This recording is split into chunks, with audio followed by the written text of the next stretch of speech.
Hello and welcome to another episode of Destiny Film School, where we here at Husky Raid share some tips and tricks for filming Destiny machinima that we've developed after 2 seasons of fighting in the Octagon.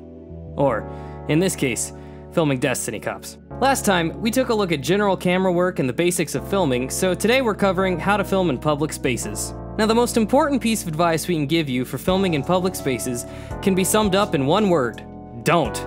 Filming in public spaces adds tons of variables you cannot control that make your script and scene ideas nearly impossible to pull off, such as random players running into your shots and doing emotes or refusing to leave, enemies spawning in and causing a ruckus, being able to only film 2 players, or 5 if you film in a raid instance, public events, the list goes on. 9 times out of 10, it's a better choice to film in private matches, as it cuts down on problems and allows you to focus more on getting great camera shots, rather than on figuring out how to begin filming in the first place.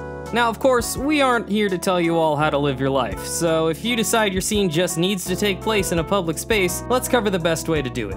Now, as I mentioned before, if you assume that one person in your fire team is going to be the cameraman, that means in all patrol zones you can only film 2 characters, so plan your scenes accordingly. Thankfully, if you load into the Vault of Glass or Wrath of the Machine raid with a full fire team, you can simply leave the starting area, giving you 5 people to work with on Venus and the Plaguelands. Now, this is why so much of Season 1 of Destiny Cops takes place on Venus. It was the only place we had to go at the time.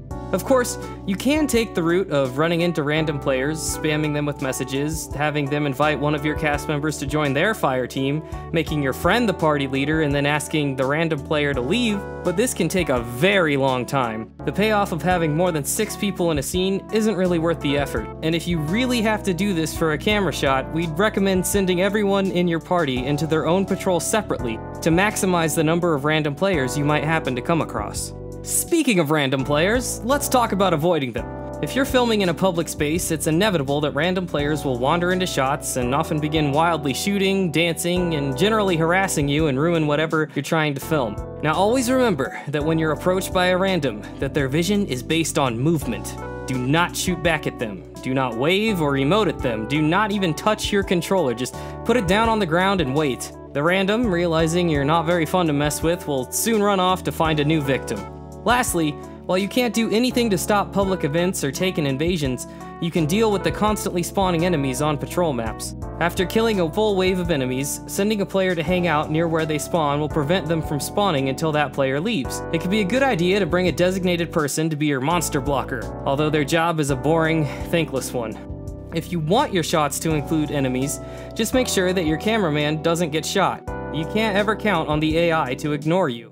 In the Season 1 finale of Destiny Cops, while many scenes were being set up or filmed, I had to lure Skolas away to a different part of the room and keep him distracted until we were finally ready to get him in the scene. He didn't always go where we needed him to, and it was a challenge to herd him into the specific spot that we needed. Now, really, I'm only telling you this story because I wanted to be recognized as Husky Raid's official Skolas Wrangler in the credits, and I never was. But the basic moral of the story is, don't plan on using enemies in your scenes. Now, of course, public spaces doesn't just include patrols. There are 2 basic principles of filming in the Tower, Reef, or Iron Temple to go over as well. First, try to film in as empty of an area as possible. Random players have a predisposition to be more annoying here, so don't be afraid to load into multiple instances of towers until you can find the one that works best for you. Second, have your cameraman sit directly against a wall to turn his screen into a camera of sorts. You can also have them sit directly in front of a person in your fire team, turning that person into a wall and allowing you to get shots farther away from actual walls. Now that about sums it up in terms of tips, so I hope you found this video interesting and that you'll use it to create videos of your own. If you have any questions or just want to hang out with us, follow us on Twitter at Husky Raid Guys, or come to our Twitch channel where we stream every weekday from 10 to 2 Eastern Standard Time. Stay tuned, and we'll see you next time on Destiny Film School.